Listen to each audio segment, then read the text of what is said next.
des cathédrales. On y va parce qu'on y croit. Écrire une chronique chaque semaine pour Le Point, c'est un moment d'angoisse parce que j'ai toujours l'impression d'écrire pour la première fois. C'est véritable. J'ai mal au ventre et j'ai toujours le syndrome de quelqu'un qui se pose cette question-là. Qu'est-ce qui va se passer le jour où tous vont découvrir que je ne sais pas écrire?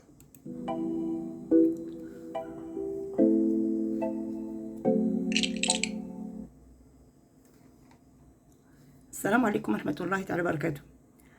Je voudrais seulement répondre à cette petite phrase que Kamel Daoud, que vous connaissez, bien sûr pour pas mal de gens que vous connaissez, et surtout par le biais de cette histoire de Saada Arban, par le biais des réseaux sociaux.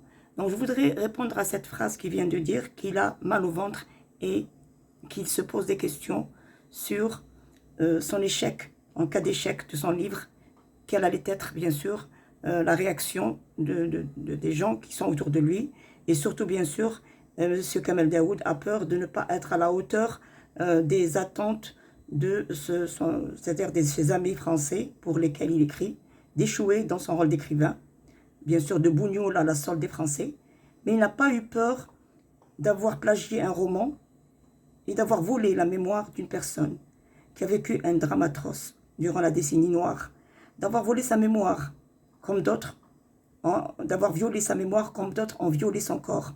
Ces mêmes personnes qui dénigrent et qui l'appellent terroriste.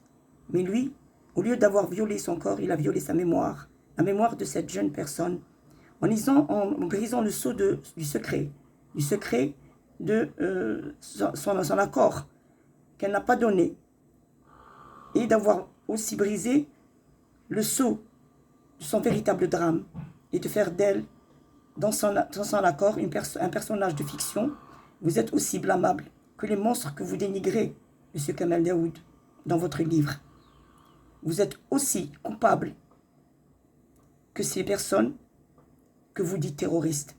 Honte à vous.